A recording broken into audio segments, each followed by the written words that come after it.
The PMP application. Yeah, sometimes people find it a bit more difficult than actually taking the class and studying for the exam. So I'm hoping to demystify it a little bit. It's definitely something that I go through in my classes and I talk to my students and I'm like, all right, I will review your application just to see, but here are my tips and tricks. So I thought maybe I would share it with everybody. If you're in the process of filling out your PMP application, chances are you've already created a username and a password for PMI.org. Then you go to whatever certifications you're filling out. It could be the CAPM, could be the PMP, could be the Agile Certified Practitioner. Either way, there's always an application. And yes, it's comprehensive. The good news, though, is you can start your application and pick it up, save and continue for 90 days. Once after 90 days passes, if you haven't submitted, they'll basically say, hey, you're past your 90 days. Although, what I've noticed is that you can go back in and pick up and begin your application again. They just don't store it on their servers for longer than 90 days. I thought I would show you just a breakdown and then a snapshot of an application that I created, a dummy application, to give you a good idea as to some of the tips or tricks for doing this the easier way. Once you get in and you start filling out your application and so on, it's going to ask for your contact information, and my work information is in there, the contact address, contact information, and my email addresses and my cell phone and all of that, and then attained education. This is where they're going to want you to put your education, where you went to college, what your degree was, when you got that degree, what your field of study was, and so on. Notice down here, there's a save and continue button for everything. I'm clicking on individual links, which you can do as well, but it's always best to click on that save and continue. When you get to the requirements section, it's going to go through the requirements overview, what your levels of experience need to be. If you hold a 4-year degree or the global equivalent, you need a minimum of 36 months of unique, non-overlapping professional project management experience. Within that period, you need to have led or directed a project for at least 4,500 hours. You need both. Most people don't actually get that. They're like, all right, so I need 36 months of unique non-overlapping projects. That means if you work on more than one project at a time, you can only count one of those projects in that time span. So if you've got a project from January to January and February to February, you can only count one of them. And since they're both a year long, it's a toss-up as to which one you want to pick. Maybe you spent more hours on the February to February. So that might be a good tactic, because not only do you need the months of non-overlapping projects, but you also need hours working on projects, initiating, planning, executing, monitoring and controlling, and closure. As you work your way through the application, it will begin to calculate how much information you need, how much counts, and what they're looking at as far as, hey, you inputted 1,000 hours. We counted 0 because you've got an overlapping project there. The months count, but the hours don't. So it's a bit of a seesaw approach between how many hours you have, need, and how many months, and so on, of non-overlapping projects. That tends to be confusing. So that's why I always say, go through the actual application, enter in the information that you can, and work your way through it, because as you go through that requirements overview and the project management education and so on, it's laid out there, but you don't really know until you actually get in and you start adding your experience. Now look at here, and this is just a dummy application that I put together to show my students, but it says PM experience in months, required 36, qualified 53. Now, why would I go ahead and put more than 36? The reason being is I also needed the experience hours, and it took me longer time in months to get those hours than it would have if I just put in 36. So I have qualified hours of 5,120. 0.75. Now, sometimes people ask me, is it really necessary to go over? Like, how over should I go? Really, just go over the amount that gets you to those required areas. And then it will tell you how many you still need at this point. Now, I filled mine all out, so I still need 0. But that gives you the opportunity to work through your experience and your education. If, let's say, I still needed some hours, I would click on my experience worksheet, and it would show me the breakdown of my projects.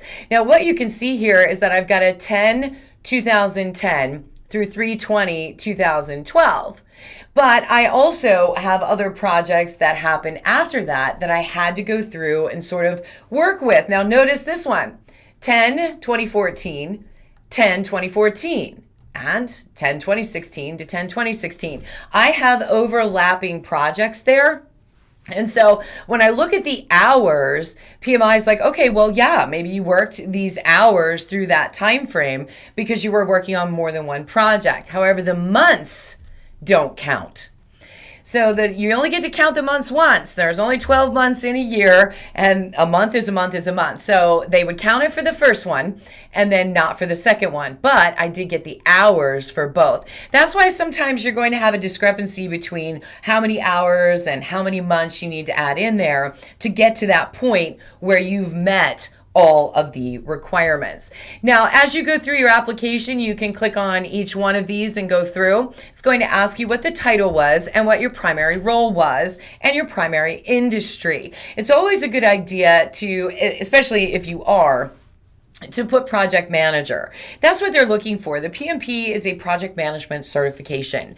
So if you were a coordinator on one and a project manager on another, that's still okay. But whenever you're working on the project itself, it's going to ask you, are you a contributor, a supervisor, a manager, a project leader, a consultant? Those are the types of things that, yes, you can put in there. But if you can call yourself a project manager, even if that's not your title, you were the project manager on the project, then it's definitely a good thing to say that.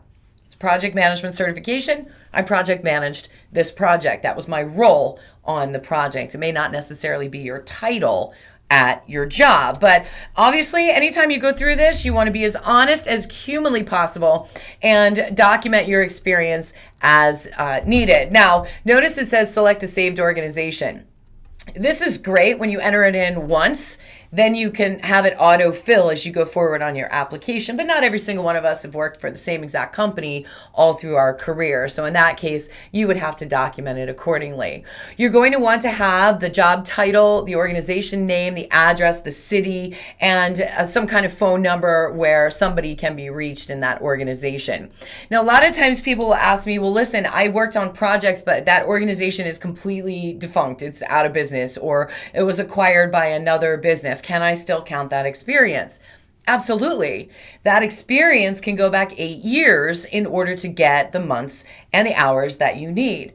PMI knows organizations go out of business. So maybe before you start filling out your application, start looking for somebody who can validate your experience from that company, because you will have to document what the contact's name was, what the relationship was, what their email address is, what their phone number is, and ultimately that takes a little bit of extra work if they're not right down the hall from you. So start looking on sites like LinkedIn or Google search and try and find somebody that can validate your experience, specifically somebody who was your sponsor or your customer or something of that nature. Worst case, if you can't find somebody, start looking for other projects where maybe you could fill the gap. Go back a little bit further or go ahead a little bit further. And worst case, if you can't find anybody to validate your experience, then perhaps it's okay to try and find somebody that worked on the project with you, or a functional manager, somebody who was aware of all of your experience in some way, shape, or form. Okay, so as we go through and document the contact and so on, and we'll save and continue, and now we start looking at experience hours. And they want to know your experience hours. How long did you spend initiating the project, planning the project, executing, monitoring and control, and closing? If you only worked on execution of one project, does that count? Yes. You just have had to cross the individual process groups at least once somewhere in your application. A lot of us get projects that kick off and maybe get canceled in the middle, or they get lowered in priority and they get shelved. Do we still get contact hours, and do we still get hours? Yeah, absolutely. You worked on that project, and yes, you can count it. Just make sure you cross all process groups at some point in your application. Remember, you want to work with a 40-hour work week. That's important. And if you have some projects where you're like, that was a 6-month-long project, I worked 50 hours a week, then certainly put that in there. Get the credit where it's due. But what we don't want is a bunch of numbers that are sort of padded, and just stick to that 40-hour work week. That's going to make it a bit easier to try and calculate the numbers based on how many months or weeks you actually worked on the project. The other thing to be aware of here when we get down to the bottom is that it's going to ask you to document the objective, the project outcome, your role in the project, and your responsibilities. Notice it says that your description is between 300 and 550 characters.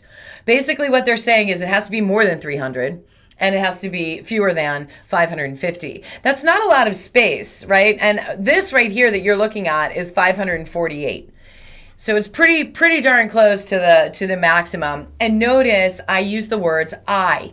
I collected requirements. I worked with subject matter experts, and I did the scope of work that was validated after corrective action, and I worked with these people, and here's what the outcome of the project was.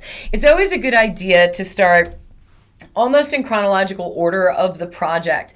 I did this, I did that, and list the things that made that project unique. If this was a project where you did a kickoff meeting and a budget, and that's different from another project where you did the communication management plan and the scope statement, and try and make each project as unique as humanly possible. That's what they're looking for. And a lot of times in the description, it's best to start with what your role was, what the deliverable was, and what were the individual unique pieces that you worked on. And even if the project wasn't very successful, you don't have to notate that in your application. You can just say that the project was closed out, or it was canceled in the middle. Or I see a lot of applications that come in for my students and they're like, hey, this project was successful. And I was like, right on, put it, a pat in the back. That's awesome.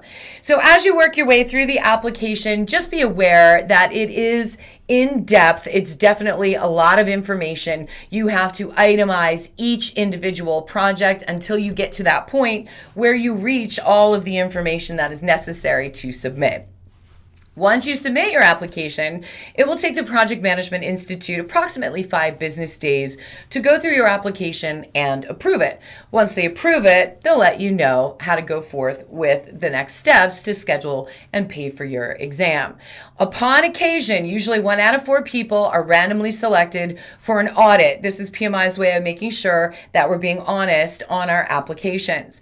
The audit process sounds worse than it actually is. If you have all of your information on the front end documented, my best advice is to copy your application and send it out to all of the people who can validate your experience prior to submission. That way, if you do get audited, they already know what you're trying to accomplish and are prepared to sign off on your experience. Usually, the audit, if you're prepared to go and you submit everything fairly quickly, the audit itself will take an additional 5 days. So in general, it could take a couple weeks with an audit, but the least amount of time it will take is about 5 days. So they'll let you know. Remember, you can save and continue. So gather up all of your information. Make sure that if you have overlapping projects, you're aware of that. Make sure that you have any contact information for the organizations that you worked for, and also for anybody who can validate your experience. What's their email? What's their phone number? And so on. And just know that 1 out of 4 people are randomly selected for audit. So don't take it personally if it happens to you. It's just a random thing. It's part of their control quality process. And it's, yes, as it's not that much fun, but at the same time, it's something that if you're prepared for, it doesn't have to be as painful as it sounds. I'm hoping that this helped you all, give you a little bit of insight into the PMP application, and that it is a process. It's definitely something that you're going to want to prepare for. But remember, you can save and continue and jump in and out of there for up to 90 days. So good luck filling out your PMP application.